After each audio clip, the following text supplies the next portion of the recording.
Chao.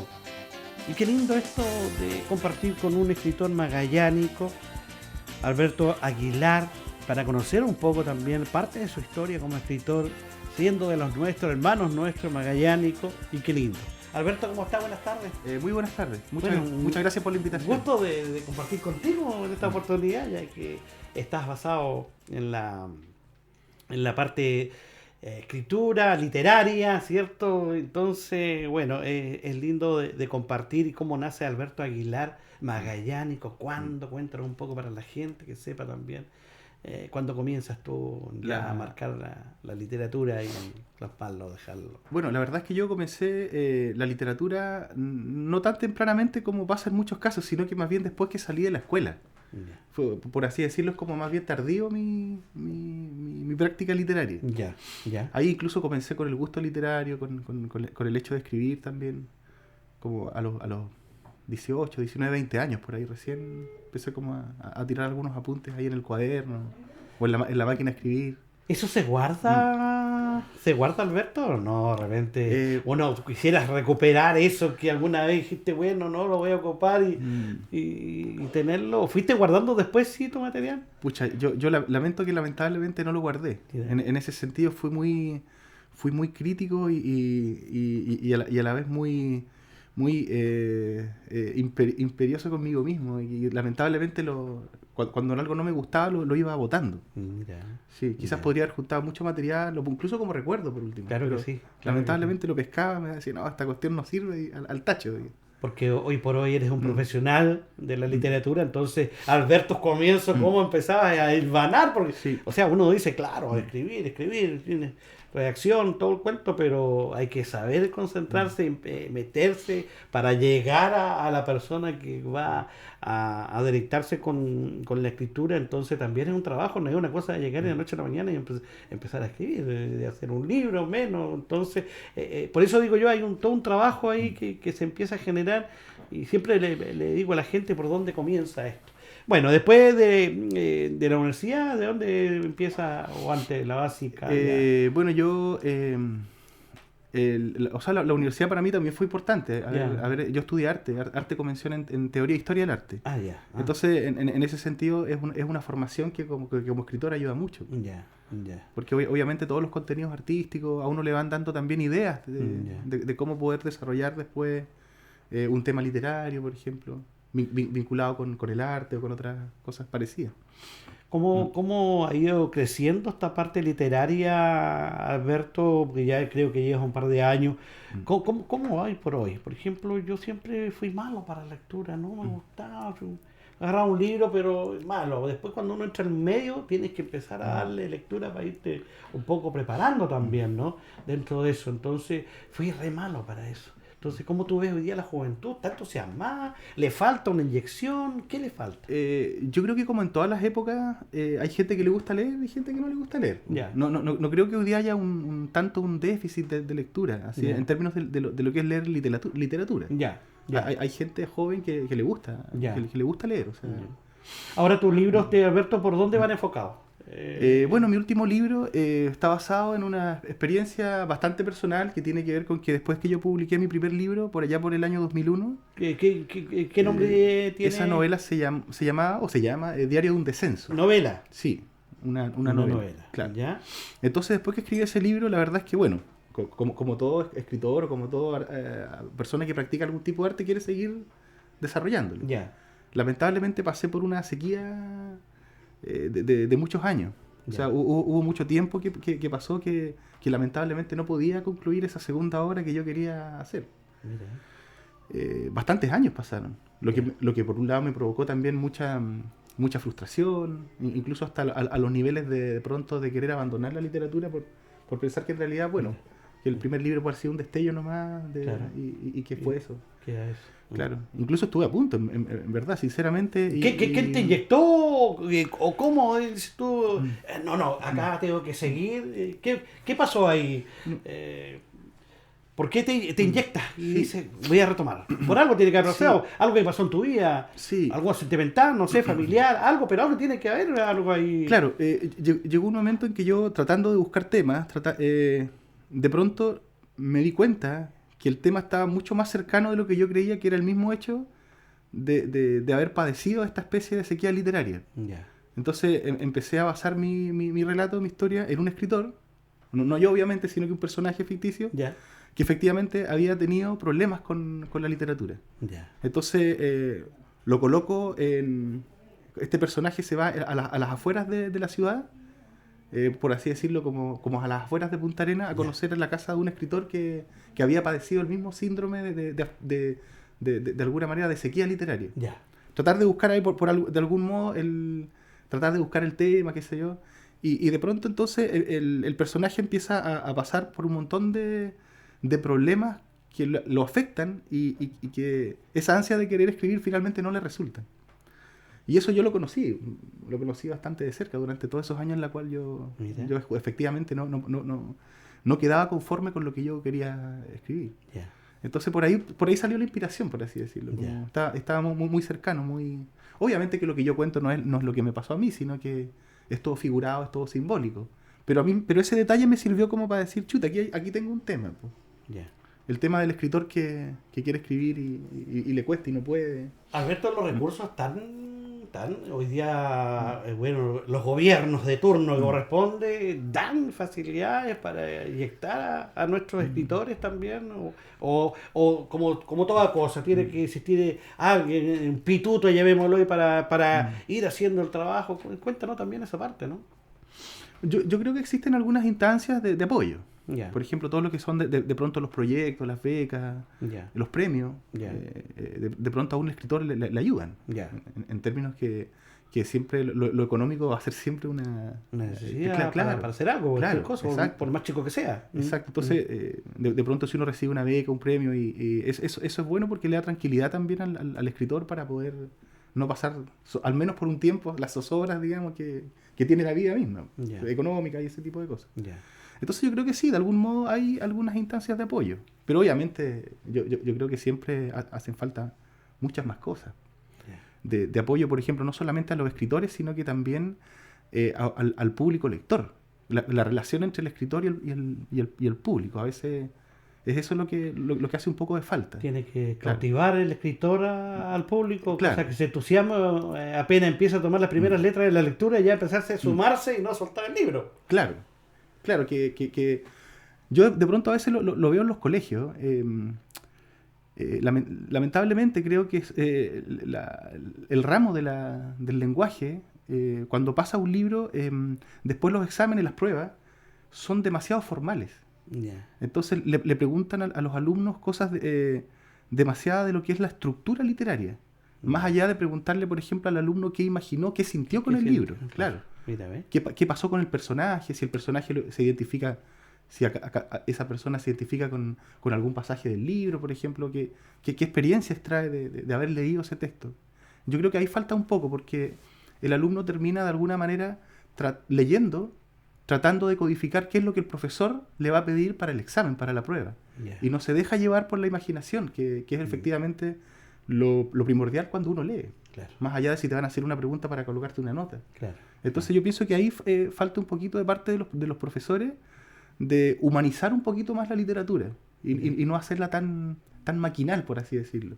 No estoy diciendo que el otro no igual es necesario. Claro que sí. Saber qué tipo de narrador es. Pero tú como escritor quisieras que esa parte existiera para que se suben mucho más jóvenes, se interesen también y digan, en la lectura, pues ya tenemos la tecnología, pero no lo hace todo. Pero sí encontrarse con un libro, dejar un poco la tecnología, ¿cierto? El celular, el Facebook, entonces de repente dedicarse exclusivamente ahí, a lectura. Claro, hoy día igual de pronto leer un libro es un desafío porque nuestra vida cotidiana es más rápida y muy fragmentada también, justamente por lo que usted dice, o sea, por el tema del Facebook, del tema del zapping, por ejemplo. Nadie puede concentrarse mucho rato en algo porque la conciencia gira demasiado fragmentada, demasiado rápida. Entonces, realmente concentrarse en leer un libro cuesta, es un trabajo, digamos. Ve, Alberto, que importante de compartir contigo y de que nos hayas entregado este aporte también importante de tu parecer, ¿no?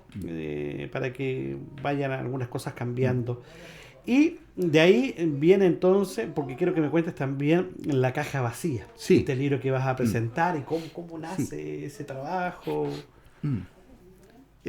Bueno, como había explicado un poco, este relato nace justamente de esa imposibilidad de este escritor que no puede escribir. Pero y ahí que en ese libro cuenta un poco también, o su parte de vida, apostado en La su verdad, o sea, lugar, la verdad es que más que o contar falta cosas, la imaginación. sí, es más imaginario. Más, Sí. más O sea, imaginario. yo utilizo como esa cosa que me afectó personalmente o que le ha afectado a Sí, otros sí, escritores, sí. pero finalmente lo que yo recreo sí es ficticio, Ya. es imaginario, simbólico, Imaginario, claro. no idea. Sí, no tiene que ver efectivamente con la vida real. Ahora, ¿cuánto te costó? ¿Cuánto tiempo? Mm, bueno, yo diría que quizás el relato en sí mismo puede haber sido unos 2 años, más o menos. 2 años. Pero yo diría que en el fondo tiene que ver con toda la experiencia detrás. O sea, podría decir que fueron años. Años, Claro. claro. Porque antes de empezar a escribirla está toda la experiencia. Claro, pero el momento que tú empiezas a mm, crear este libro ya pasaron 2 años. Más o menos, sí. Y eso que es un relato corto, no es una novela pequeña. ¿Tuviste que cambiar Sí. muchas cosas? ¿No? ¿Ya tenías claro para dónde sí, iba? sí. O de repente dices, no me gustó, ya. Claro que sucede no, eso, pongo sí. todo. Muchas veces Sí, pasa eso. incluso hasta el final. Llegó un momento en que yo le mandé la novela a la editorial y por ahí la editorial me dio algunas recomendaciones, algunos consejos. Ya. Entonces yo volví a revisar la novela y me di cuenta que algunas cosas ellos tenían mucha razón, porque igual es una mirada externa, una mirada Claro. en la distancia y de gente que además está involucrada con la literatura. Entonces de pronto uno dice, sí, wow, parece que tenían razón en esto. Ya. Y en estas otras cosas no también. Ya. Igual hubo cosas que me recomendó la editorial o amigos escritores que leyeron el texto a los cuales yo no le hice caso. Ya. Pero otras cosas sí, de pronto. Entonces por ahí tuve que también entrar a transar para que el libro quede lo más redondito posible. Ahora, Alberto, estos libros, novelas o no sé cómo le llames, pero esto traspasa las fronteras, recorre Chile. ¿A dónde llegan los libros? Bueno, que hacen ustedes? yo creo que lamentablemente es una buena instancia editar, publicar. Entonces hoy día, especialmente, bueno, en todo Chile, pero especialmente en Santiago hay hartas editoriales independientes. Ya. ¿Cuál es el problema de la editorial independiente? Que efectivamente publica, hay una cantidad de libros circulando, a veces llega la crítica, lo que es muy bueno, pero a diferencia de las grandes editoriales, estos libros no llegan a todas las librerías, no llegan a todos los lugares. Ya. Esa es como la parte débil de editar en una editorial pequeña, independiente, Ya. como toda cosa. Ya. Ahora sí, lo bueno es que hay una buena publicación, un trabajo de ediciones diferente a cuando uno recién empieza, por ejemplo, y escribe un libro y no hay un trabajo de edición, uno llega a veces y lo manda a la imprenta nomás. Claro. Y no tiene de pronto todo el arreglo, todo el perfeccionamiento que implica, por más pequeña que sea una editorial, el trabajo que hay ahí. Eso es la parte positiva. ¿Por qué te pregunto, Alberto? También porque las bibliotecas nacionales o regionales dicen, ¿sabe qué? Vamos a poner de tu libro acá unos 4, 5, 10, que te sirve también a ti de comprarte 10, 15 libros para que queden insertos en la biblioteca. ¿Pasa eso o no pasa? No. De pronto, a veces pasa, sí. Pero ¿te ha pasado a ti? No. Bueno, me pasó en algún momento con el primer libro. Ya. Sí. Ya. Sí, Qué bueno. sí, ahí me Qué acuerdo bueno que saberlo eso. el alcalde de ese momento me compró una cantidad, Qué bueno. una cantidad pequeña, pero Pero claro, esos ayuda, pero esos un libros, soporte te ayuda, claro, ¿no? Al circularon, tiro, claro que sí. Con este segundo no me ha pasado todavía, Ya. porque lamentablemente igual las copias fueron menos de las que edité con el número de ejemplares. Pensando que no ibas a llegar a cubrir el monto de Claro, es que la salida del claro, libro. la primera vez que yo publiqué lo hice directamente con una imprenta editorial local. Ya. Entonces fueron malos ejemplares, uno pone la plata, que se yo, te dan una cantidad de ejemplares y uno los vende por ahí. En cambio ya con dos editoriales es un poco más caro en ese sentido. Ya. Claro, Ya. entonces por ahí como que la cantidad de ejemplares fue más reducida. ¿Qué esperas tú de tu trabajo? ¿Que sea reconocido en el extranjero? O sea, bueno, a nivel nacional. Sí, uno siempre tiene de alguna manera motivaciones, pretensiones de que ojalá se haga lo más conocido posible, igual en términos de valor literario también, no solo de número. Ya. O ambas cosas. Ya. O sea, hay escritores, por ejemplo, que tienen un muy buen nivel literario y que además venden mucho. Ya. Otros, por ejemplo, que venden mucho, que lo lee mucha gente, pero no tienen un nivel literario muy, muy bueno, digamos. Es más bien como literatura comercial, literatura para las masas. Entonces, si a mí me preguntaran por mis motivaciones, la verdad es que ojalá fueran ambas cosas. De que llegara a un buen número de público, pero que también el valor literario que sea algo considerado como algo importante. Escritor magallánico Alberto Aguilar, ¿dónde toma espacio para trabajar en las novelas? ¿Algún lugar específico? Sí, ¿Un lugar? buena, ¿En la casa quizás no puede? No sé. Cuéntanos. Es una bonita pregunta. ¿Sí? ¿Dónde uno trabaja? Claro. Claro. La verdad es que yo, en este momento, por ejemplo, en mi casa tengo un espacio, una piecita donde tengo mi computador, qué sé yo, ahí tengo mi silla y trabajo ahí. Pero claro, de repente estás afuera y te acuerdas de algo, no puedes, no sé, anota, punteas ahí algo. Sí, bueno, sí, de pronto igual el trabajo de libreta, por ejemplo, es importante cuando uno anota ideas, cosas. Pero en lo general yo prefiero trabajar en el mismo computador. Sí, las ideas se me ocurren más bien cuando estoy trabajando, más bien que... Dedicado, que de repente una tarde, por ejemplo, saliste a recorrer y... Ahora, por ejemplo, hay otro, ya que para redondear la pregunta, hay otro lugar que a mí me acomoda mucho, que son los cafés. Me gusta mucho de repente sacar mi computador, a veces cuando en la casa hay mucha tranquilidad o está un poco oscuro, a veces uno siente como esa desazón de... Entonces pesco mi computador, lo dejo en mi bolso y parto a un café para tener un poquito de... Claro, porque estás observando, estás trabajando, estás observando, de repente hay algo que está basado en lo que estás escribiendo, entonces te genera ahí al tiro una idea para ampliarla. Hay un pequeño ruidito que de pronto va como ayudando. Muy bien, Alberto. Bueno, está trabajando en la Feria del Libro también ahí, ¿cierto? De Dinco Pablo. ¿Estás entregando ahí? Claro, ¿qué estás haciendo? Ahí voy a presentar el libro. Ya. Claro, el día viernes a las 19 horas pero va a ser en el Teatro Municipal. En el Municipal José Bor. Exacto, y en el hall del Teatro Municipal. En el hall. Sí. Eso va a ser a las 19 horas de este viernes. De este viernes. Viernes 17. Sí, lo presenta el escritor y amigo Cristian Formoso. Sí. Cristian Formoso. Sí. Ya. Te voy a dejar la cámara para que hagas la invitación, lo que quieras comentar, para ya ir a la despedida de esta entrevista. Sí, bueno, solo invitarlos a que vayan a la presentación de esta que es mi segundo libro y de pronto, bueno, ojalá se puedan encontrar con un relato que les guste y que lo puedan disfrutar, que les pueda dejar algo. Eso. Entonces, sí, los invito para que vayan ese día a las 19 horas en la Feria del Libro Dinco Pablo. Muy bien, Alberto Aguilar, muchas gracias por compartir tu historia, tu vida y todo el trabajo que llevas como escritor magallánico. Muy gentil. Muchas gracias a usted por la invitación, porque creo que estas instancias son buenas para efectivamente dar a conocer un poquito más el trabajo literario, artístico. Y a veces sale mejor así, como estar en el living de la casa, que estar pauteado y todo. Sí. Sale mejor a veces, ¿cierto? Sí. Es mejor. Muy bien, muchas gracias. Muy gentil. Muy bien, nos separamos un rato. A regreso.